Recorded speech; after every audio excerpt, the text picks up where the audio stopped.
വടകരയിൽ നിന്ന് അച്ഛനും അമ്മയും അമ്മേൻ്റെ അനിയൻ്റെ മക്കളൊക്കെ വന്നിട്ടുണ്ടായിരുന്നു കേട്ടോ, പൊന്നു അവന്തിയൊക്കെ. അപ്പോൾ പിന്നെ എന്തായാലും അവർ വരുമ്പോൾ എന്തായാലും എനിക്കുള്ള ചോക്ലേറ്റ്സ് അച്ഛൻ കരുതലുണ്ട് കേട്ടോ. അങ്ങനെ ഇപ്രാവശ്യം മുടങ്ങാതെ അത് കിട്ടിയിട്ടുണ്ട്.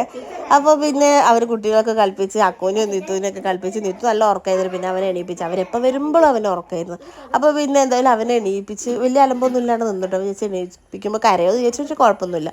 പിന്നെ ഏകദേശം കണ്ണേട്ടൻ ബിരിയാണിക്കുള്ള ചെമ്പ് സെറ്റാക്കിയിരുന്നു കേട്ടോ. ഞങ്ങൾ ബിരിയാണി ഓർഡർ ചെയ്തായിരുന്നു, ബീഫ് ബിരിയാണി. അച്ഛനും അമ്മയും ചിക്കൻ കഴിക്കില്ല, അപ്പോൾ പിന്നെ ബീഫ് ബിരിയാണി ആയിരുന്നു കേട്ടോ ഓർഡർ ചെയ്തത്.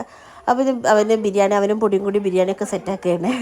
അതിനുശേഷം ബിരിയാണിയും ചിക്കൻ ഫ്രൈയും മീൻ ഫ്രൈ ഒക്കെ ആയിട്ട് അവർ ഫുഡൊക്കെ കഴിക്കുക കേട്ടോ. ഫുഡ് കഴിക്കുമ്പോഴും അവിടുന്ന് കഥയൊക്കെ പറഞ്ഞ് പിന്നെ അതിനുശേഷം ഞാനും പൊടിയൊക്കെ കഴിക്കാനിരുന്നു കേട്ടോ.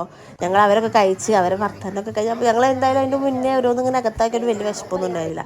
പിന്നെ അതിനുശേഷം ഞങ്ങളൊക്കെ കഴിക്കുകയാണ്. ഓടിൻ്റെ കളിയൊക്കെ കേട്ടോ പൊടി ഞാനിങ്ങനെ വായിക്കാക്കിയപ്പോൾ.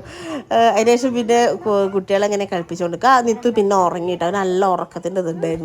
അങ്ങനെ അവൻ ഉറങ്ങി. പിന്നെ ഐസ്ക്രീമൊക്കെ കഴിച്ച് പിന്നെ ഞങ്ങളിങ്ങനെ കഥയൊക്കെ പറഞ്ഞിരുന്നു കേട്ടോ. ഇതുവരെ മെയിനായിട്ട് വരാൻ കാരണം വെച്ചാൽ നൂലുകെട്ടിനെയാണ് ഞങ്ങൾക്ക് ഇവിടെ ഡ്രസ്സ് കൊടുക്കുന്നത്. അവിടെ കൂട്ടി കൊണ്ടുപോകുന്ന സമയത്തോ അല്ലെങ്കിൽ അതിൻ്റെ മുന്നേ ആയിട്ട് ഡ്രസ്സ് കൊണ്ടുതരും കേട്ടോ. എന്നിട്ട് അവർ ഡ്രസ്സ് ഇട്ടിട്ട് പോവുക, അങ്ങനെ എന്തോ ചടങ്ങ് കേട്ടോ. ഞങ്ങൾ ഇവിടേക്ക് അതില്ല, അവിടെ അങ്ങനെ കേട്ടോ. പിന്നെ അതിനുശേഷം ഞങ്ങൾ അവരൊക്കെ ഇറങ്ങി. അച്ഛൻ തിരിച്ച് പോയതായിരുന്നു കാറിനോടേക്ക്. പിന്നെ ഞാൻ തിരിച്ച് വിളിപ്പിച്ച് തട്ടി ടാറ്റ കിട്ടിലേക്ക് വീഡിയോക്ക് ടാറ്റ കിട്ടിയിട്ടില്ല എന്ന് പറഞ്ഞിട്ട്. അപ്പോൾ അവരൊക്കെ വന്ന് ഹാപ്പി ആയിട്ട് പോയി, ഫുഡൊക്കെ കഴിച്ച് എല്ലാം ഹാപ്പി ആയിട്ട് പോയിട്ടോ. നല്ല മഴേൻ്റെ കോൾ ഉണ്ടായിരുന്നു കേട്ടോ. അതിനുശേഷം പോയതിനു ശേഷം ഞങ്ങൾ ഡ്രസ്സൊക്കെ നോക്കി. അപ്പം ആദ്യത്തെ വിടത്തിലുള്ളൂ.